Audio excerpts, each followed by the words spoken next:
धर्मपुर नाम की एक नगरी थी। उसमें धर्मशील नाम का राजा राज करता था। उसके अंधक नाम का दीवान था। एक दिन दीवान ने कहा, महाराज, एक मंदिर बनवाकर देवी को बिठाकर पूजा की जाए तो बड़ा पुण्य मिलेगा। राजा ने ऐसा ही किया। एक दिन देवी ने प्रसन्न होकर उससे वर मांगने को कहा। राजा की कोई संतान नहीं थी। उसने देवी से पुत्र मांगा। देवी बोली, अच्छी बात है, तेरे बड़ा प्रतापी पुत्र प्राप्त होगा। कुछ दिन बाद राजा के एक लड़का हुआ। सारे नगर में बड़ी खुशी मनाई गई।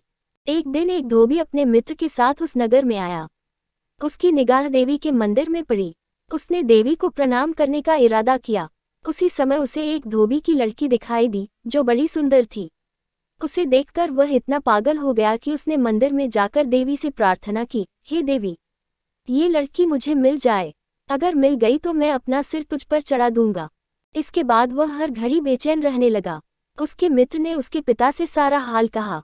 अपने बेटे की यह हालत देखकर वह लड़की के पिता के पास गया और उसके अनुरोध करने पर दोनों का विवाह हो गया। विवाह के कुछ दिन बाद लड़की के पिता यहाँ उत्सव हुआ। इसमें शामिल होने के लिए न्योता आया। मित्र को साथ लेकर दोनों चले। रास्ते में उसी देवी का मंदिर पड़ा तो लड़के को अपना वादा याद आ गया। उसने मित्र और स्त्री को थोड़ी देर रुकने को कहा और स्वयं जाकर देवी को प्रणाम करके इतने जोर से तलवार मारी कि उसका सिर धड़ से अलग हो गया। देर हो जाने पर जब उसका मित्र मंदिर के अंदर गया तो देखता क्या है कि उसके मित्र का सिर धड़ से अलग पड़ा है। उसने सोचा कि ये दुनिया बड़ी बुरी है। कोई ये तो समझेगा नहीं कि इसने अपने आप शीश चढ़ाया है। सब यही कहेंगे कि इसकी सुंदर स्त्री को हड़पने के लिए मैंने इसकी गर्दन काट दी। इससे कहीं मर जाना अच्छा है। ये सोच उसने तलवार लेकर अपनी गर्दन उड़ा दी। उधर बाहर खड़ी खड़ी स्त्री हैरान हो गई तो वह मंदिर के भीतर गई। देखकर चकित रह गई। सोचने लगी कि दुनिया कहेगी ये बुरी औरत होगी, इसलिए दोनों को मार आई, इस बदनामी से मर जाना अच्छा है। ये सोच उसने तलवार उठाए और जैसे ही गर्दन पर मारनी चाहिए कि देवी ने प्रकट होकर उसका हाथ पकड़ लिया और कहा, मैं तुझ पर प्रसन्न हूँ, जो चाहो सो मांगो। स्त्री बोली, हे देवी, इन दोनों को जिला दो। देवी ने कहा, अच्छा, तुम दोनों के सिर मिलाकर रख दो। घबराहट में स्त्री ने सिर जोड़े तो गलती से एक का सिर दूसरे के धड़ पर लग गया।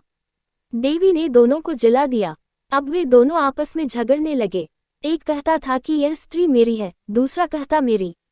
बेताल बोला, हे राजन, बताओ कि यह स्त्री किसकी हो। राजा ने कहा, नदियों में गंगा उत्तम है, पर्वतों में सुमेरु, वृक्षों में कल्पवृक्ष और अंगों में सिर। इसलिए शरीर पर पति का सिर लगा हो, वही पति होना चाहिए। इतना सुनकर बेताल फिर पेड़ पर जा लटका। राजा उसे फिर लाया तो उसने सातवीं कहानी कही।